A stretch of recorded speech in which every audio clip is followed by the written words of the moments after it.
Hello friends, मेरे YouTube channel में आप सभी का स्वागत है। आज की वीडियो में हम बात करने वाले हैं कक्षा 9 का जो पेपर है आपका वार्षिक परीक्षा के लिए हिंदी का पेपर। तो जैसा कि आप सभी देख सकते हैं, आपको ऊपर रोल नंबर लिखना है अपना। इधर आपका सब्जेक्ट रहेगा, पूर्णांक आपके 100 नंबर का रहेगा और समय आपके 3.25 घंटे का रहेगा। सभी प्रश्न करने अनिवार्य हैं और जैसे ही आपको पेपर मिले प्रश्न पत्र, उस पर अपना रोल नंबर ज़रूर लिखें। तो जितने भी हम आपको वीडियो प्रोवाइड करवाएंगे सब सब्जेक्ट के, आप देख लें, पास होने की गारंटी है। उनसे बाहर क्वेश्चन नहीं आएगा, लेकिन आपको सारे क्वेश्चन देखने पड़ेंगे। ऐसा नहीं कि क्वेश्चन को छोड़ दें या जितने भी वीडियो हम प्रोवाइड करवाएं उनमें से एक मिस कर दें वीडियो को। तो सबसे पहले देख लेते हैं हम अपठित गद्यांश भाग ऐसे। सबसे पहले आपको अपठित गद्यांश देखने को मिलेगा जिसके फ्री के नंबर होते हैं। यानी कि अगर आपने गद्यांश और जो पद्यांश होता है इनको ढंग से पढ़ लिया तो सारे प्रश्नों के उत्तर आपको इसके अंदर ही मिल जाएंगे, जो आपको आंसर बताने में सहायता करेंगे। सारे आंसर इसी के अंदर हैं। तो इसको देखने से पहले ये देखिए, ये हमारा व्हाट्सअप नंबर है। अगर आपको कोई भी डाउट हो तो आप हमें व्हाट्सअप कर सकते हैं। और जो हमारा चैनल है बिगड़ जाओ एजुकेशन, इसको सब्सक्राइब करके रखें, नोटिफिकेशन बेल को ऑन करके रखें। इसके अलावा डिस्क्रिप्शन में हमने हमारे व्हाट्सअप ग्रुप का लिंक भी दिया हुआ है, तो आप जाइए और उसे ज्वाइन कर लीजिए। तो ये देखिए, फर्स्ट क्वेश्चन में आपका अपठित गद्यांश पूछा है। यह आपका पूरा अपठित गद्यांश है। आज यदि आप संसार की सारी समस्याओं का विश्लेषण करें तो उनके मूल में एक बात ही पाएंगे, मनुष्य की तृष्णा। यह अद्भुत तृष्णा कहीं समाप्त होने का नाम नहीं लेती। मनुष्य में सर्वत्र अभाव भर गया है, जीवन की वह पूर्णता कम हो गई है। इस प्रकार से आप पूरा पैसेज ढंग से देखें। और इसके जो क्वेश्चन है, पहला देखिए, मनुष्य को किस वस्तु की खोज करनी है। दूसरा है, आज मानव में कौन सी प्रवृत्ति बढ़ रही है। तो आप इसको पूरा पढ़ेंगे तो आपको इसके आंसर मिल जाएंगे। कौन सी प्रवृत्ति बढ़ रही है? तृष्णा, जो उसकी कभी समाप्त नहीं होती, तृष्णा उसकी बढ़ती जा रही है। नेक्स्ट है, जीवन में संतुलन लाने के लिए क्या वांछनीय है। और आपका नेक्स्ट क्वेश्चन है, संसार में समस्त समस्याओं के मूल में क्या कारण है। फिफ्थ क्वेश्चन है, संयत और संतुष्ट शब्द का विलोमार्थी लिखिए। आपको विलोमार्थी या पर्यायवाची जो भी है पैसेज के अंदर से ही ढूंढ के लिखना है, अपने मन से नहीं लिखना है। नेक्स्ट है 6 नंबर, जीवन की परिपूर्णता क्या मानी गई है। 7 नंबर क्वेश्चन है, भौतिक समृद्धि एवं जीवन में संतुलन कब आ सकता है। 2 नंबर क्वेश्चन है, 8 नंबर क्वेश्चन है, उपरोक्त गद्यांश का उचित शीर्षक लिखिए। आपको पूरे गद्यांश जो आपने पढ़ा है, आपको उचित शीर्षक क्या लगता है वो बताना है। सबके अलग अलग शीर्षक हो सकते हैं, लेकिन वो आपके गद्यांश से मिलता जुलता होना चाहिए। दूसरा है, निम्नलिखित अपठित काव्यांश को पढ़कर प्रश्नों के उत्तर दीजिए। जैसे आपने गद्यांश पढ़ा था वैसे ही इसको काव्यांश को पढ़ना है और इसके प्रश्नों के उत्तर भी आपको इसी के अंदर मिल जाएंगे। इसके अंदर पहला प्रश्न है, उपरोक्त काव्यांश का उचित शीर्षक बताइए। सेकंड नंबर क्वेश्चन है, किसानों को मनुष्य शेष किस आपात से कहा गया है, किस आशय से कहा गया है। थर्ड नंबर क्वेश्चन है, किसान किससे प्यार करता है। 4 नंबर है, किसान को ग्राम देवता क्यों कहा गया है। 5 नंबर है, इस काव्यांश से क्या संदेश व्यक्त हुआ है। 6 नंबर है, जनमन का अविनाशक किसे कहा गया है, अभिनायक। 7 नंबर है, अभिनायक शब्द में उपसर्ग एवं मूल शब्द बताइए। 8 नंबर है, भूमि शब्द का समानार्थी शब्द बताइए। समानार्थी का मतलब होता है समान अर्थ बताने वाला। अथवा में दूसरा काव्यांश है, दोनों में से किसी एक को करना है और ये इसके प्रश्न है। अगर आपको वीडियो ढंग से दिख नहीं रहा है तो आप अपने सेटिंग में जाके जो इसकी क्वालिटी है उसको इंक्रीज कर लें, अदरवाइज़ जो हम बोल रहे हैं उसको आप देख लें और सुन लें, आपको वैसे ही प्रश्न क्लियर हो जाएंगे। थर्ड नंबर क्वेश्चन है आपका, निम्नलिखित विषयों में से किसी एक विषय पर आपको 300 से 500 शब्दों में निबंध लिखना है। पहला है, मोबाइल फ़ोन वरदान या अभिशाप। सेकंड नंबर है आपका, बेरोजगारी समस्या और समाधान। तीसरा है, आदर्श विद्यार्थी जीवन। और चौथा है आपका, मेरी कल्पना का विद्यालय। ये 4 हैं। 4 में से किसी एक विषय पर आपको निबंध लिखना है। और कम से कम इतने शब्द तो होने चाहिए, 300 से कम नहीं होने चाहिए, इससे ज़्यादा हो जाए कोई दिक्कत नहीं है।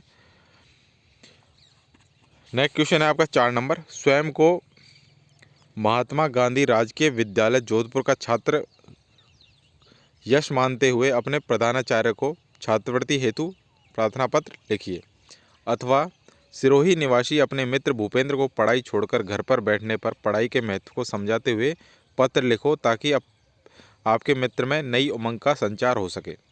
अथवा आपका नाम अपूर्वा है और आपकी सहेली का नाम योगिता है, आप दोनों को कक्षा 9 में प्रवेश लेना है, आप कैसे विद्यालय में प्रवेश लेना चाहेंगे, लगभग 50 शब्दों में इस पर संवाद लिखिए। तो ये थे 3 क्वेश्चन, तीनों में से एक क्वेश्चन करना है आपको, लेकिन अभी आपको सारे क्वेश्चन याद रखने हैं। एग्जाम में से कोई सा भी क्वेश्चन आ सकता है, तो इसलिए सारे क्वेश्चनों को याद करके रखें। आगे बढ़ते हैं क्वेश्चन नंबर 5 की तरफ, जिसमें आपको सही उत्तर का वर्णाक्षर कोष्टक में लिखना है।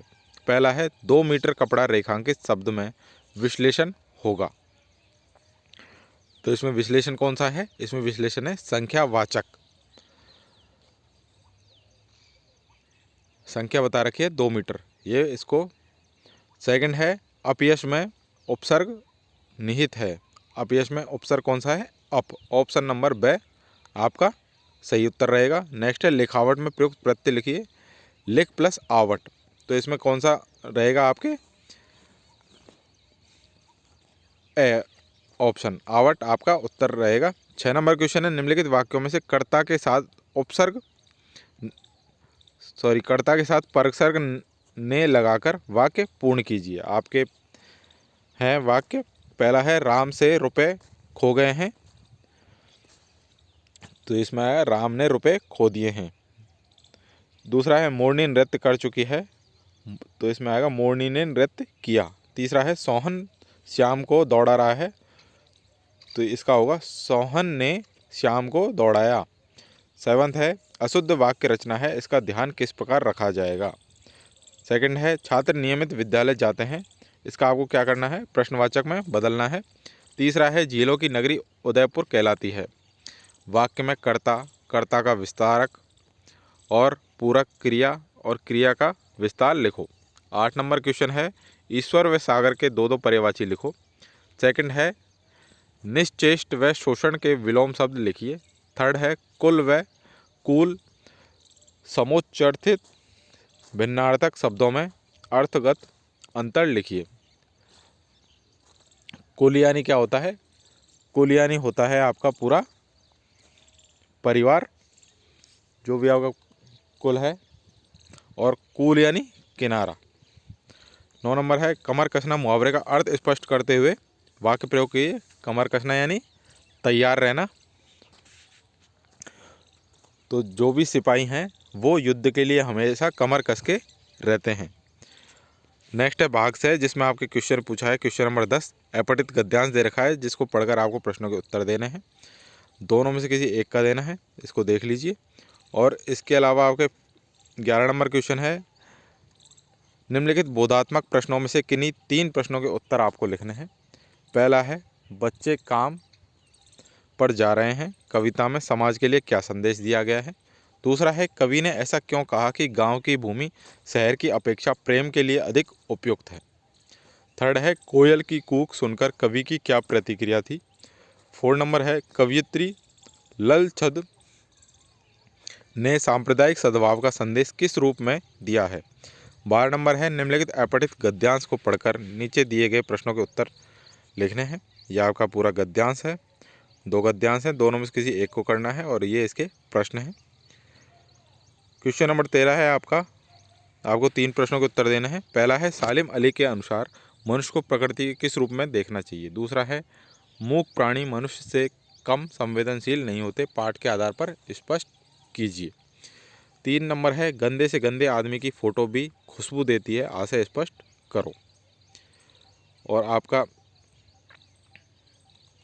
4 नंबर है बचपन की स्मृतियों में से एक विचित्र सा आकर्षण होता है, पंक्ति का भावार्थ स्पष्ट करो। क्वेश्चन नंबर 14 है गरीब आदमी का शमशान नहीं उजड़ना चाहिए, इस कथन की पुष्टि में पाठ के आधार पर सविस्तार तर्क दीजिए। अथवा रीढ़ की हड्डी एकांकी के आधार पर आप समाज में महिलाओं को उचित गरिमा ने हेतु कौन कौन से प्रयास कर सकते हैं बताइए। प्रश्न संख्या 15 है, निम्नलिखित प्रश्नों में से किन्हीं 4 प्रश्नों के उत्तर आपको 30 से 35 शब्दों में लिखने हैं। पहला है, मेरे संग की औरतें संस्मरणात्मक पाठ का मूल प्रतिपाद्य क्या है। दूसरा है आपका, लेखक को अंग्रेजी में कविता लिखने का अफसोस क्यों हो रहा होगा। थर्ड है, बाढ़ की खबर सुनकर लोग किस तरह की तैयारी करने लगे।